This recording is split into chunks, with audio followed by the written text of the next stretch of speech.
അസ്സലാമു ഇന്നലെ കരിമ്പയിൽ നടന്ന ദുരന്ത വാർത്ത ഞെട്ടലോടുകൂടിയല്ലാതെ നമുക്കാർക്കും കേൾക്കാനാവില്ല. കണ്ടു നിൽക്കുന്നവരുടെ കണ്ണീരൊഴുകുന്ന വാർത്തകൾ വല്ലാതെ മനസ്സ് നൊമ്പരപ്പെടുത്തി.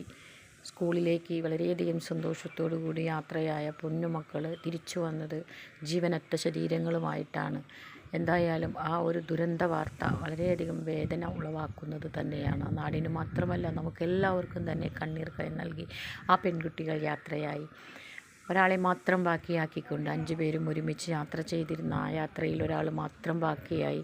എന്തായാലും ആ നൊമ്പര കാഴ്ചകൾ കാണുമ്പോഴല്ലേ ഇന്ന് ഖബർസ്ഥാനിൽ അവർക്ക് വേണ്ടി കുഴിയൊരുങ്ങുകയാണ്. 5 പേർക്കും കൂടി വലിയ ഒരു ഖബർ നിർമ്മിച്ച് അതിനകത്ത് ചെറിയ അറകളുണ്ടാക്കി ഈ 5 പേരെയും ഒരുമിച്ച് തന്നെ യാത്രയാക്കുകയാണ് ചെയ്യുന്നത്.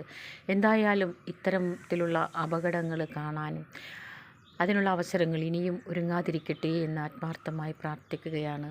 ഈ 5 കുട്ടികൾ മരണപ്പെട്ട ഈ മക്കളുടെ ഖബറിടം വിസ്താരമാക്കി കൊടുക്കുകയും അവരുടെ ഖബർ ജീവിതം സന്തോഷത്തിലാവുകയും സ്വർഗീയ പൂന്തോപ്പ് അവർക്ക് നൽകപ്പെടുകയും ചെയ്യട്ടെ എന്ന് ആത്മാർത്ഥമായി ദുആ ചെയ്യുന്നു. അല്ലാഹു സുബ്ഹാനഹു വ തആല നമുക്ക് തരുന്ന ഒരേ പരീക്ഷണങ്ങൾ മാത്രമാണ് ഇതെല്ലാം. മരണം നമുക്ക് മുന്നിലുണ്ട് എന്ന് നമ്മളെ ഓർമ്മിപ്പിക്കുന്ന ഈ അവസരങ്ങൾ നമ്മൾ പാഴാക്കാതിരിക്കുക. ജീവിതത്തിൽ എന്നും നമ്മൾ ജീവിതം ഇങ്ങനെ ആസ്വദിക്കാൻ മാത്രമുള്ളതല്ല, ജീവിതത്തിലെ വരും വരായികകൾ കണ്ടറിയാനും അതിനെക്കുറിച്ച് ആലോചിക്കാനും മരണം മുന്നിൽ തന്നെയുണ്ട് എന്ന ഒരു ഓർമ്മ പുതുക്കലുമായിട്ടാണ് എനിക്കിതിനെ തോന്നിയത്. എന്തൊക്കെയാണെങ്കിലും ആ കുടുംബത്തിൻ്റെ വേദന താങ്ങാനാവുന്നതിൻ്റെ അപ്പുറമാണ് അല്ലേ.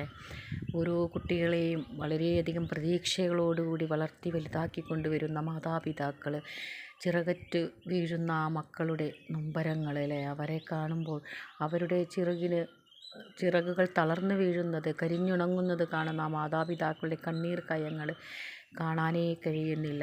എന്തായാലും നമുക്കിന്ന് ചാനലുകൾ തുറന്നു നോക്കുമ്പോൾ ഇത്തരം ഭീകരമായ വാർത്തകൾ ഒരുപാടാണ് നമ്മൾ കണ്ടുകൊണ്ടിരിക്കുന്നത്.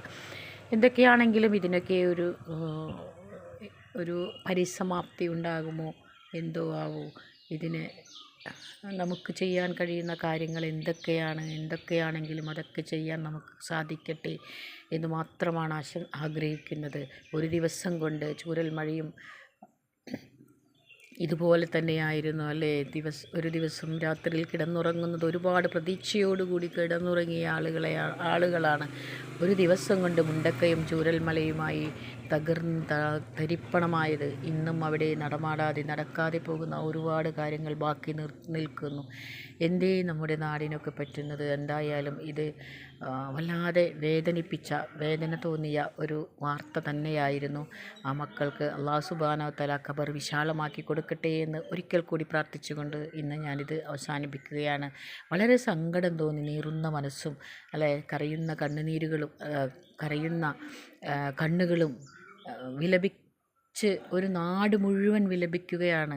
അതിനോടുകൂടി നമ്മളും ചേരുകയാണ്. എന്തായാലും ആ പ്രാർത്ഥനകളിൽ നമ്മളുമുണ്ട്.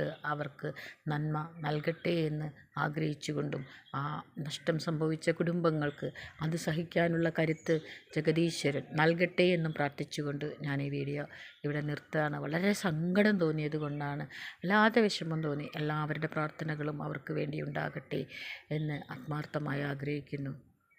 അസ്സലാമു അലൈക്കും.